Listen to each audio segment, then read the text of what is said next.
Mm, mm, mm, mm. Mana mana dee dee dee dee dee. Mana mana dee dee dee dee. Mana mana dee dee dee dee dee dee dee dee dee dee dee dee. Boom. Here we are, everybody. Hi, Leanne. I'm going to turn down my little noisemaker here on my phone so that we don't hear that dinging every time something comes in. And then, but I'll have to keep an eye on it. All right. Leanne, I see and hear you. Mana, mana, dee, dee, dee, dee. Welcome, everybody, to Get Organized Challenge number 2 on Tuesday Live right here in the Crafty Casita. You guys can't see my door, but it says the Crafty Casita on the door. I'm choking on something already. Too excited. So this is paper organization day number 2 in the challenge. Before we jump in and get started on that, I do have a couple of announcements to share with you. First thing, write this down, take a little note to remind you in case you didn't know. Stephanie is launching something tonight, this evening, about 8 o'clock Pacific time. You'll have to around her website and maybe watch for a post on her Facebook page. But I'm just going to, I can't tell you what it is. So you're going to have to look for yourself. But what I do want to tell you is if you are a Totally Tiffany fan of purple, you do not want to miss what she is releasing tonight on her website. That's as much as I can say. I just got off the phone with her. I should have waited to call her till we were here. Okay, so that's my first announcement. Stephanie's launching something tonight, and it's purple. Yeah, we also have coming soon, and you need to watch for it as well. We have a brand new slimline storage product coming out. Some of you have seen it as I've done some sneak peeks, but that is on its way also. The really big news, though, is the winner of the 190 pound or the 190 for a 19th birthday week. You all entered this win a $190 shopping spree, and the winner of that was chosen on Monday, and I'm really, really excited to congratulate Colette Stubbs. You are the winner. You already know it, I think. I think Meg reached out to you, but congratulations, Colette. Thank you so much for being part of the Totally Tiffany 19th birthday. I hope you're with us today to learn how to organize your paper because you have 190 pounds to spend over there in the UK to help yourself get and stay organized with Totally Tiffany products. Woo woo. Okay, let's see. That's all my announcements. So let me put that to the bottom and let's get started with getting organized with your paper. So paper organization, we start with paper organization because paper is something you use on almost every project you do, regardless of the type of project. And by starting with paper, that gives you an opportunity then to actually sort of reap the fruits of your labors of organizing and see how beneficial it is to get organized. So you will be able to use everything you do going forward. So I'm just going to jump right in and go through the process. I guess I should start. So you've got your handout. You're going to follow along with the handout today. There are two things about sorting paper. There is the mental side of it, and then there is the actual physical sorting side of organizing your paper. So I'm going to go through that physical sorting side of it, talk a little bit about the mental. Of course, that always enters into my conversation, and we'll go through some of the challenges that you're going to face when you're sorting paper. So at the top of the list here, what I want to remind you of is there is no perfect solution, right? So you are going to have to make your choices for sorting your paper and understand that there isn't any perfect solution because there are a few challenges, which some of you already know. I'm going to slide this over a little bit here and we'll just jump right into it. So you have your themes and sentiments list already, right?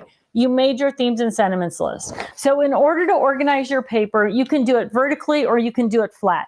I really recommend doing it vertically because it for a couple of reasons. One, it takes up a lot less space to actually do it vertically, right? So it's going to be more like using a file as opposed to making a pile of everything, right? So a lot smaller space.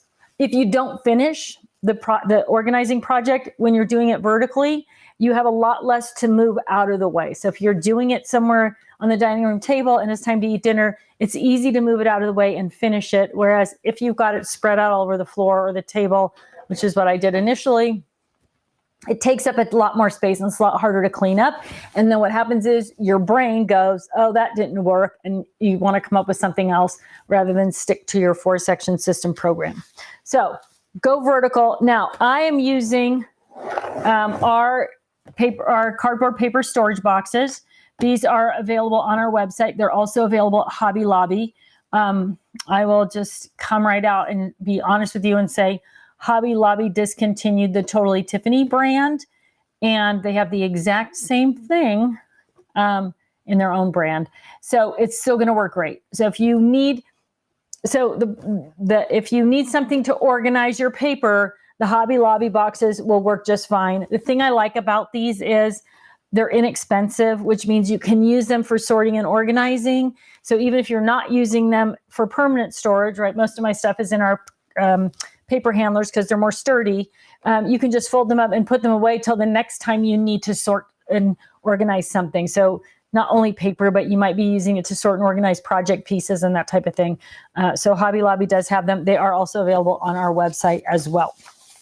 So you're going to start with some sort of box that you can organize in, and then you're going to create dividers that coincide, match up to your themes and sentiments list. So major alphabet A, B, C. I didn't do all of them. Obviously, this is just a demo. So I did the categories that I had something for, and then I also created these little these are just shut your flap tabs right here for the themes, baby, beach, birthday. The reason I put those on there is because as I start sorting my paper, I'm going to be able to pull them off there and then subdivide those categories as I'm going through the sorting process. This has evolved over the last 10 years as I've been teaching this class. I didn't think about doing this initially. This is something that's popped in the last year or so, where I was like, hey, why am I not doing more sorting in the first sort? And this really helped that process. So I use our shut your flap tabs. The reason I like them is because they're plastic and they don't fold over and get creased and disappear, but you can use a sticky note just as easily. So the main categories there. And so then themes and sentiments, A to Z, calendar year, summer, spring, winter, fall, winter. And then, so those are all labeled with temporary shut your flap tabs, right? Because I'm going to reuse those the themes change and that type of thing. I put permanent labels on a whole nother set of divider tabs for the rainbow, because that is never going to change. I'm going to be able to use these during the sorting process, and I'm also going to be able to use these when I actually store my paper.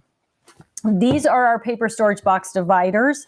I don't think that they knocked these off at Hobby Lobby, or I shouldn't say that, knocked them off, that they copied them at Hobby Lobby. They used to sell them there. We have them on our website. You can also use something like, so this is our 12 by 12 tabbed divider pocket. You could use those, and then you have, if you're going to store scraps in there, you've got that pocket available to store your scraps. You can also use just a sticky note on a piece of 12 by 12 paper or cardstock as well, just so that you can create those dividers in the order that they need to be. One of the really important things about this whole process is that you start small and you finish the task at hand. So rather than trying to sort, 3 feet of paper in one afternoon, I want you to just start with a small stack and finish the small stack as you go. That's really, really important. It's super important for your brain too, right? We talked about that last week, about being able to check things off. So if your goal is to sort 6 inches of paper today, or tomorrow, or whatever, accomplish that goal and then set another one for 6 more inches, or whatever, whatever that goal is for you. So I've used my themes and sentiments list now. I've created my dividers. I'm ready to start sorting paper. And it's really very simple at this point because you're going to sit with that one box in front of you and you're going to start going through that stack of paper that you've got. So this is all back to school paper. It's going to go under fall for me. And that's as simple as it's going to be. This is a whole group of summer themed papers, right? So they're all going to go in summer. Now, mine are somewhat organized because I just took them all out of this demo in order to put them, in order to go through the process. Yours may be significantly more scrambled up. One of the things that you want to keep in mind as you're doing this is which way is your paper going that has this tab at the top. So if you've got it all standing up straight, it's going to be taller than paper that you have that doesn't have the tab, right? So just your 12 by 12. So you might want to think about that and turn the papers that have the tab on the side sideways, and then all of your paper then has the same top height. It's wider at the edge, but that doesn't matter. So as you're going through, so here's an example, more summer paper. This doesn't have a tab, so I'm going to put it in there in that summer section, and it all stays level at the top, even though this side is longer. So this goes with that. Here we go. I've got Halloween paper. So now this is for Halloween. I don't know if I made a Halloween tab on this or not. Yes, I did. So I'm going to pull up my fall tab and I'm going to pull my Halloween sticky off there. And I'm going to put the Halloween tab on there. No, I'm going to put it on the back. Actually, this is labeled on both sides. So I'm going to put it on the back. So as I find more Halloween paper, I can flip to that and put it right in there, right? So here's a bunch of Christmas paper, same thing. Oh, there's something for Easter though at the bottom of this pile. Oh. So this is all Christmas paper. It's gonna go in winter. Now again, I don't have a Christmas tab on that. I'm just going to work through this pile. Here's red. Now this is a patterned red. So that's one of the questions that comes up. What do I do with my prints and patterns? So when I'm organizing by color, I'm going to go light to dark, and then I'm going to go prints and patterns behind that. And I try to segment them off in bigger groups: plaids, dots, stripes, florals, that kind of thing. So light to dark, and then prints and patterns in the back. Now, one of the challenges that comes up for people on this is, what if it has multiple colors in it?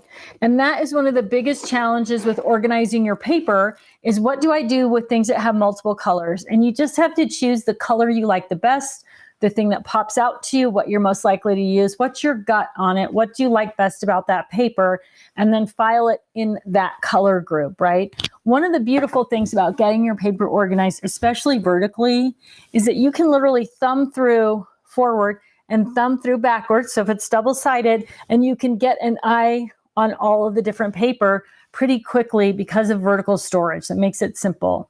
The other thing I want you to keep in mind is that, birthday. I talked about already, there is no perfect system, right? Number one. And number two is that you probably have enough paper in your craft supply collection right now that if you misfile a few sheets of it, it's not going to really make a difference. When you actually go to find paper for your project, you're probably going to find some really beautiful options that you have tucked away in the right category, in the right theme, and it's going to be easy to find what you need. So that was a little travel paper, a little Easter paper. This is a collection of paper. And so one of the other things that comes up as a question is, what do I do with collections? And we want to keep things together that we use together, right? So you want to keep that whole collection of paper together. I put it in there in a collection keeper, which has pockets on the front and the back. I'll talk about products later that kept all of those little pieces together. And then it went right into the travel section. So here's another, this is a beach collection. So I'm just going to go to beach here, and that's going to go in the beach section. I'm going to pull off my beach tab now, since I've started the beach process, and stick it on there. And then I know everything else for beach can just go right in there. Here's another beach collection bundle. So that goes right there with that beach. Now, the pockets that I'm using are those particular pockets were collection keepers. You can just use a regular pocket. The supersize single 12 by 12 works great. Some people cut the tab off, some people don't. There's also a paper pocket if you want something a little more sturdy, edges and corners. This is barbecue paper. This is glitter paper, obviously. So another question that's going to come up is, do I keep my glitter paper separate from everything else? Absolutely not. The goal is to keep as much things together as you're going to use together and make them as easy to find. So in your red paper section, you may have a section within red that is glitter paper, right? But if you want red glitter paper, your brain is going to know that it's red and it's in the red section. If you're just thinking, I need red paper, but hadn't even considered glitter, you're going to see that, so you might use it. Whereas if you separate your glitter paper and put it somewhere else altogether with other glitter paper, you're going to have to A, remember where it is, and B, remember that you even have it. And this way you're going to see it. Now, glitter paper, this brand in particular, shall remain nameless, this one sheds. So the other thing about glitter paper is you may want to put it into a paper pocket or into a paper sleeve so that it doesn't shed on everything else that is around it. So, and I'll pull those out in just a minute. So, okay, so I've got more picnic paper here. That is going to go in my summer section with the other picnic things that I had. I can't read these backwards.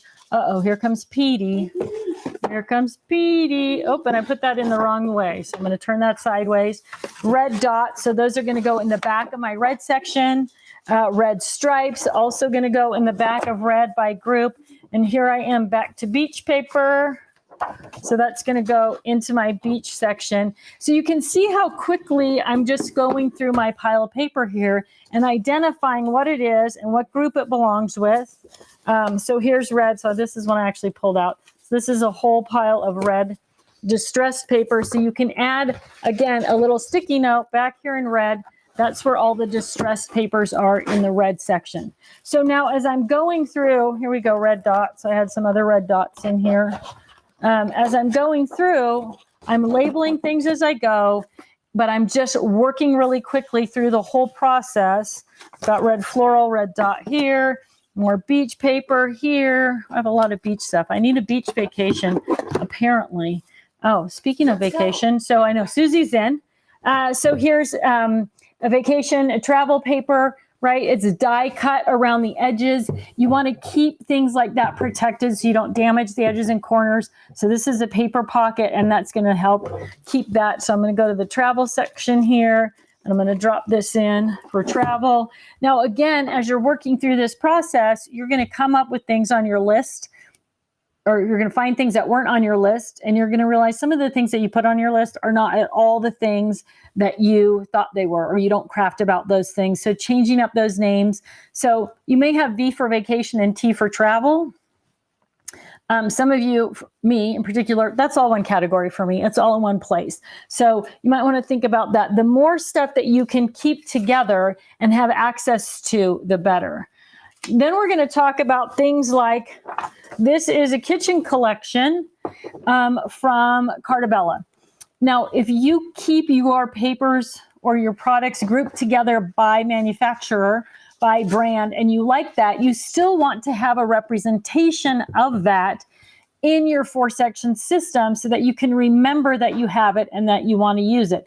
So something like this, this Cartabella paper, you can put this right into your scrap rack in the kitchen section, or you can put it in with your paper to remind you that it is actually in your Cartabella box, which this little note tells me the Cartabella box is on my cart. So you're going to have to decide what's the best place for that to bring it forward to your memory. So I would put this in my scrapbook, my scrap rack, in a section that's called Food, Family, and Friends, I think. I would put this in there. So as I'm flipping through my scrap rack, I would remember it to see it, and I would use it. That is going to take me on to the next thing about stuff like kits that have paper in them, and you want to keep everything together in that kit. Most kits are going to have something like this. At the very least, there's something on the manufacturer's website you could print off and incorporate that into your scrap rack or however you're sorting your 4-section system, so you remember that you have that paper that goes with that as available to you as well, and essentially where it is. So here's another collection called Old World that goes in Old World Travel. This is a school project, so I'm going to go back to fall and back to school and slide that in there. Again, specialty paper. This is a Christmas pattern, poinsettias. You're going to have to decide again as you're going through what is the best place for that paper. It is red floral at its very base, and it is poinsettias, which are Christmas. And so how it fits in your brain is what you want to do with it, right? If you are only ever going to use that poinsettia flower paper, red glitter flower paper in Christmas, put it in Christmas. If you think, oh, I might use it somewhere else, then put it in with your red paper so you see it more often. So as you start working through things, then you can just keep adding them. So these are all my samples here into the right category. And then as you, this is birthday. Did I find a tab for that already? On my B tab? Maybe. So there is a birth, there it is. So you can add those things in. Now, as your paper pile starts to get lower and your box starts to fill up, that's when you want to add that second box, right? So you don't want to spread out, set up all 5 boxes and spread out your dividers between each one of the boxes, because that gives you 5 boxes to maintain. And you don't need to do that. As you get about halfway full of a box, just move half of the section into the next box and then keep working. And as your boxes fill up, then you just divide, keep everything in order, and spread that out as you go. And eventually, for most of us, all 5 of your paper storage boxes will be full. So whether you're then going to move that over and keep them in those boxes on your shelf or in your Calyx system, or put them in paper handlers, whatever you're going to do for permanent storage, is going to be, that's as simple as it's going to be. So the next question, now I turn these 2 different directions. Let me swap this over. The next question, sorry, I don't need to swap that. I need to swap the box. There we go. So the next question I get from people is, what do I do with my paper pads and stack? We're going to talk about scraps too. I might be out of order on my my handout, but what do I do with paper pads and stacks? And do I keep paper together by size? My personal recommendation is to keep all of your paper together regardless of the size, so you only have to look in one place. I know some people kind of freak out about that, right? So they don't want to put their 6x6 Halloween paper right in with their 12x12 Halloween paper, which I would just do this and add a little sticky note to this so that it stuck out so I could see it in there really easily. If you don't want to mix in different sizes, then you can do the same sections and the same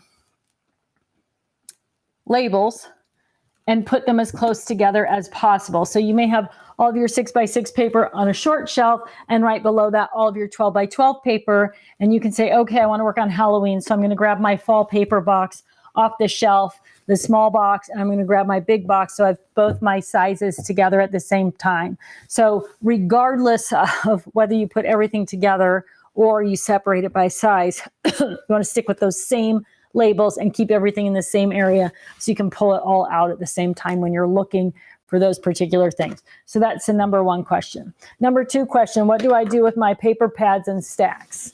So if you buy paper pads, which all of us have or do, what you don't want to do is stack them up in a pile on a shelf somewhere, because you're far less likely to dig to the bottom of that pile and find that, or even remember that you have it. So again, add a sticky note. So this is an entire tablet of paper that's all beach related. And then I'm just going to slide it in on my shelf between the paper storage boxes that are closest to that theme. So the B box, I'm going to put this beach right here. So when I go to look for beach paper, I can just pull that vertically off the shelf, look at it, flip through it, and push it right back in so it stays organized. It's vertical. It's taking up less space. It's easier to get to. The little sticky note tab makes it kind of a nice little pull handle on that as well. This paper pad, paper stack, it's called Fun in the Sun Summer Stack, but it has mostly just colored things. There's a couple of theme type things that are summer, but the vast majority of it is just really bright colors. Okay, so you could store this same thing, put it in between your paper storage boxes, calendar year box. For me, I would probably put it in front of the rainbow though, because for me, I'm looking at all those things as colors versus looking at them as rainbow, which it is. Oh shoot, I've totally ignored Leanne over here. So hopefully I just got a little beep. Let me just check and see where. Do you place any paper in the scrap rack? Oh, great question. Yes. So remember, for me, my philosophy, what I believe is that you want to keep the most things together that you can reasonably keep together, because that makes them the easiest to access. So I keep paper in my scrap rack in limited amounts and limited themes. All of you know I'm a travel junkie. I have an entire paper box of travel paper. That would be ridiculous to put in my scrap rack, right? If I'm working on travel, I can flip to travel, grab my travel paper box, set it right next to me. I have everything together, right? All my embellishments and stickers and die cuts and all that stuff in the scrap rack, paper right next to it in the paper storage box, which is also handy that it's a smaller footprint when you go vertical because it takes up less space on your desk. It also allows you to set it next to your chair, and then you can kind of look through it like looking down on it. So that's super handy, especially if you're using a paper handler to do that with. In my scrap rack, I'm going to have smaller categories of paper. So something like St. Patrick's Day, where I might only have, I don't know, excuse me, 6 to 12 sheets of paper. That's going to be in the scrap rack. I have some themed papers, Tooth Fairy, that's in the scrap rack. I have, what else is in there? Anyway, categories that you have a limited number. And you don't want to fill your entire scrap rack with paper, because we're all paper junkies, right? I've got 3 loaded paper carts with paper and an IKEA Kallax right here in this studio. Trying to put all that in a scrap rack would be massive. But keeping the same theme so that you can pull out your theme. And even so I said I have a whole box of travel. You may have in your theme box, 4 or 5 different themes in one box. So you're working on sports, but your sports box has other themes in there as well. It doesn't matter. You can still pull the whole box out, even though it has sheets of other theme, and still have access to your sports themes, even though those other things are there, and put it away easily. So you don't need to have a separate box for every theme either. So incorporate into your scrap rack, or some of you I know are using file folders, and some of you are using pizza boxes. In those boxes, in those file folders or giant Ziploc bags, put the smaller amounts of paper in there, but use paper storage boxes, that vertical paper storage for major themes or themes that you have a lot of. Which then brings us now to the next question, which is scraps. So of course, you saw already that you could use something like a tab divider pocket to keep your scraps in by theme or by color. Of course, we have probably one of our most popular items, the Scrap Master. So this is ideal for keeping scraps together right in with your 4-section system. So this is all blue and green scraps. I'm just going to put it right into my rainbow section in the blue and green section, probably at the back. And so all the papers are in front. And so now, as I have scraps in those colors, I'm going to be able to gather them up and put them away in one place. I'll just talk quickly about what size of scraps you should keep. You should keep probably less scraps than you're keeping, but you need to decide what's the right scrap size for you. So for me, I try not to keep anything that's not 6x6 or 12x6 unless it's some sort of special or unique paper. So I have paper that looks like cork, that red glitter paper. I had some red foil paper that I was using at Valentine's Day. And normally I don't keep small scraps of stuff. I think I need to be able to make something out of it and not be digging through tiny scraps of things that I have whole sheets of, right? All of us have enough paper that if you got to craft a little bit every day, you would never run out of paper. So I set my minimum scrap size, and then when I'm done with my project, anything that doesn't fit that minimum scrap size goes away. So that could be recycled, that could be kids craft, whatever you're doing with them. Now, some of you are card makers and you keep every little tiny scrap and you use them. What I'm saying is choose what's right for you. You don't want to spend all your time digging through scraps. What you want to do is have them easily accessible. You want it easy to find them. You want it easy to put away when you're done. And so I would suggest a minimum scrap size of 4x6 or better, unless, of course, you know for a fact that you're going to use those tiny scraps and you don't mind like digging through to find them. But I think setting your minimum scrap size might even be one of the assignments on this week's challenge as well. All right, let's see here. Paper stacks we talked about the process. We just talked about scraps. Okay, so now what you need to do before you get started is decide how, in fact, you are going to store your paper. Are you going to go all vertical in cardboard boxes? Are you going to use paper handlers? Are you going to put all your paper into your scrap rack? Most of us will do kind of what I was talking about earlier, where we do a little bit of vertical storage and a little bit of scrap rack, or a lot of vertical storage, and some scrap rack storage as well, or when I say scrap rack, putting things together in categories with all the rest of your embellishments and that sort of thing.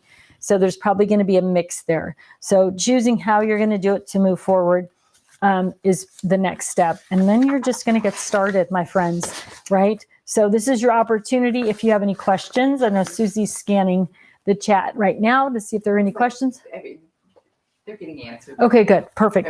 So one of the things I want to remind all of you about is joining the Get Organized page, Get Organized with Totally Tiffany, on Facebook, because there is a wealth. Like I said, 30,000 people have joined that group, and most of them, if not all of them, have taken the Get Organized challenge. And so as you're asking questions, some of those gals are with us and answering questions as they pop up through the feed. And that is the kind of support you're going to get being part of that group. Middle of the night, anywhere in the world, doesn't matter. If you pop on there and ask a question, you are going to get a response very quickly from somebody. That might be something that I said that you didn't understand, or that you want more clarification on. It might be a product reference. You might need a link. There's more videos, but there are gals there, mostly gals. There's a few guys there too, who are happy to help you and provide more information or share those links and such with you. So it's really a great group to be a part of when you're doing the Get Organized challenge. It's also where you're going to post your progress. If you don't, oh shoot, I didn't write down the progress post winner's name. You guys are going to have to bear with me while I pop off camera and get that name. Oh, it won't take a second though. Gosh, I can't believe I didn't write that down. Okay, so what's your challenge this week? Choose the storage tools for your paper. Create your templates or dividers for sorting. Sort at least 8 inches of paper. Susie, what are you laughing about? Barbara Carlson. Oh. Ugly paper contest? Oh, shoot. Yes, we'll do an ugly paper contest. Thanks, Barb. Okay, so we're going to add a contest for this week. I'll go through what the rest of the things on your list, just in case. Put your newly organized paper into your organized only, sort your scraps. Post your progress on the Facebook group or send us an email. So if you don't want to post on Facebook, you can send your progress post via email to customer service at totally-tiffany.com. And that will get you into the drawing once you do your progress post. And then when you complete your challenge, I'm going to talk to y'all while I'm going over here to pull out that email that had the winner's name on it for this week's progress post. When you complete your challenge, make sure that you celebrate with your reward, because it is really, really important to take advantage of those rewards, because they are the thing that will keep you motivated and inspired to keep going as things get difficult for you. So take advantage of that. All right. Tips for success. Do things in small batches, which I talked about earlier. Oh, I didn't show you this for scraps. Sorry. So I have it here and I didn't even hold it up. So this is another option for storing your scraps. So this happens to be rainbow, red. This is a standard file folder. This is a 12-inch long scrap. So it does stick out a little bit beyond the edge of the file folder, but that's okay because when you put that file folder in your paper storage box, I forgot those were there. It's still going to fit in there with no problem. So you could do something as simple as this and drop it into your red category as well. The real gist of the scraps is keeping those, keeping them together in the categories that they belong in. Set your scrap minimum.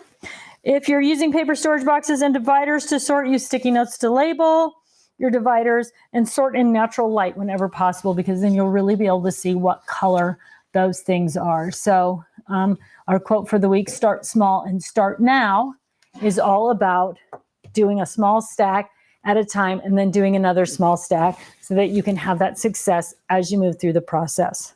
Okay, progress post. Every week we give away a $25 gift certificate to a drawn winner for progress post. This week, I'm super excited to announce that Sheila Scott, who did a ton of work, I will get some of her quotes posted there on Facebook, kind of give you the highlights of her progress post in general. So congratulations, Sheila Scott. She did an awesome job. She listed out everything that she got done. And one of the things that she did comment was about not doing the big benefits board in the past, and that she was doing it this time, and shared that picture with us as well on that. So congratulations, Sheila Scott. Okay, let's talk about the ugly paper contest.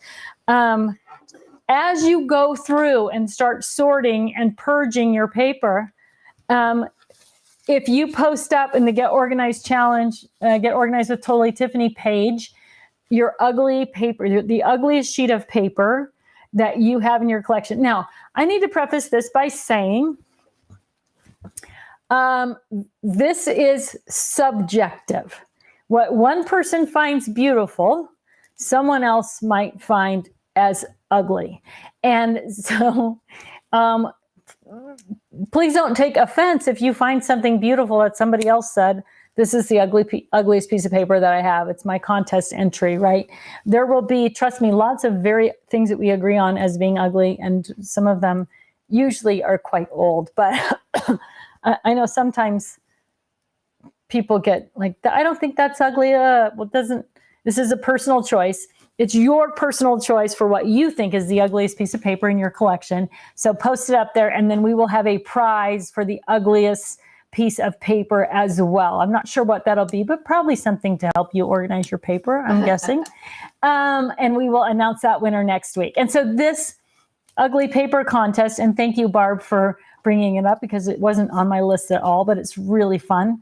It's something that other people can comment on. Yes, that's really ugly, or this is the most ugly. And then we will choose the ugliest paper and give away that prize. And the ugly paper contest is usually followed by the ugly embellishment contest, which is followed by the ugliest photo contest. So all of those things, please keep in mind, they're subjective and personal. You may disagree, and that's okay. We want to see what you think is your ugliest picture, paper, embellishment. So as you're sorting, remember to set that one aside and enter the contest.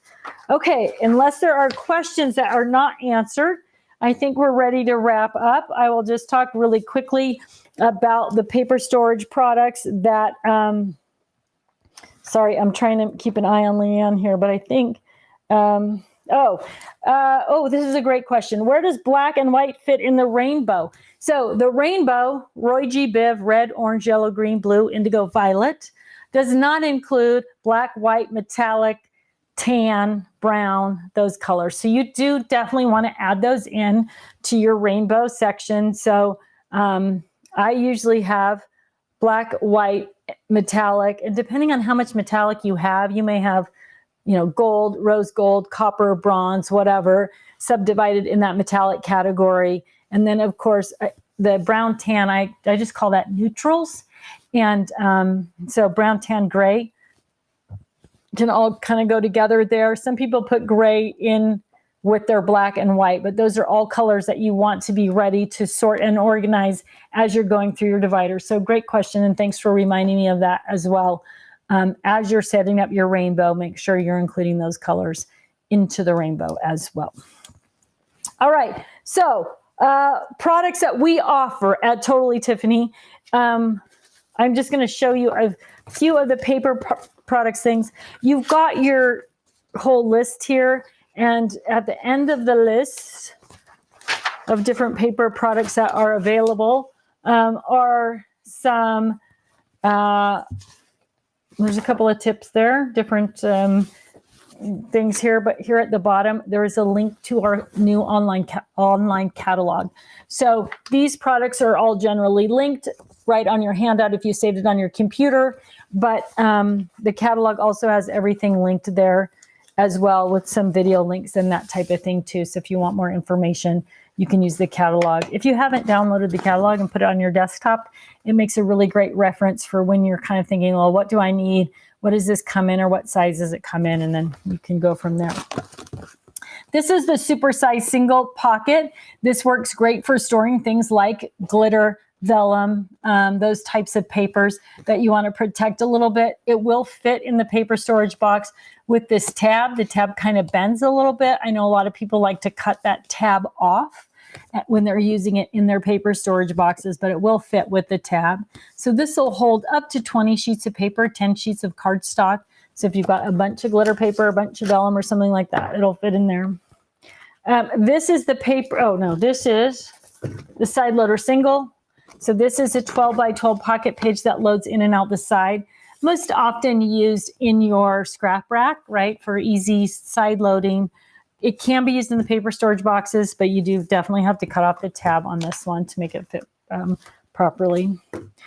Paper pocket has a small tab on the end, will hold up to 10 sheets of cardstock, has this little flap tab that goes inside the pocket, if I can get it off, goes inside the pocket and over your paper, just another protective layer there. So the paper pocket, these come in packs of 3 on the website. And then what you saw earlier, the collection keeper, this has the smaller pockets on the front and a big 12 by 12 pocket on the back. So it's obviously great for keeping collections of products together, but it's also a good way to store scraps by theme or category as well. It also has the little label tab on the side. And those little label tabs were designed to go over the side of your paper storage box or over the side of your paper handler if you're using that with a paper handler. This is just a paper pocket loaded up with paper. And then again, the 12 by 12 tab divider pockets. These can be used for storing your scraps and also as dividers in your paper storage box. So if you don't want to go with the small tab dividers, you can definitely use the 12 by 12 tab divider pockets to create those same categories and sections, and also have somewhere to keep your scraps right in with the category, with the group of products. All right, so I think that kind of touched on, we talked about the Scrap Master, so that is on there. And then of course our options for 12 by 12 store, well, for all the sizes are the paper storage boxes, which are the cardboard version. Paper handlers come in all 3 sizes, 8.5 by 11, 6 by 6, and 12 by 12, as do fab files and paper takers. So choosing how you craft, where you craft, knowing what type of crafter you are will definitely help you with that decision. Should I be using paper handlers, fab files, or paper takers? And again, if you have more questions along those lines, you can always post those questions in the Get Organized Challenge Facebook page, Get Organized with Totally Tiffany, or you can share those, you can ask those questions directly to Leanne, customer service at totally-tiffany.com. And if she can't get you an answer, she will forward that on, usually to me, and we will get your questions answered if we miss them on Facebook. So I think that wraps up for today. So if there's no other questions, you all have your assignments to get done this week. Paper sorting is really kind of, as I mentioned in the beginning, something that I think is the best way to start, because you get to reap the benefits of your work right away. So take some time this week, start organizing your paper, do a little crafting, and realize how much easier it is when everything's in that 4-section system to find what you need. And that'll make it that much easier to go through the rest of the process, organizing everything else in your craft room using those same types of steps. All right, everybody. Thanks for tuning in today. I will see all of you next Tuesday. Don't forget to tune in or to check Stephanie's website, especially my purple fans. Check Stephanie's website to see what she is launching this evening. I think it'll be about 8 o'clock Pacific time. So sorry for all of you in the UK. You may have to wait until tomorrow, but the night owls on the East Coast will be able to take a peek and see what's new at the Stamps of Life.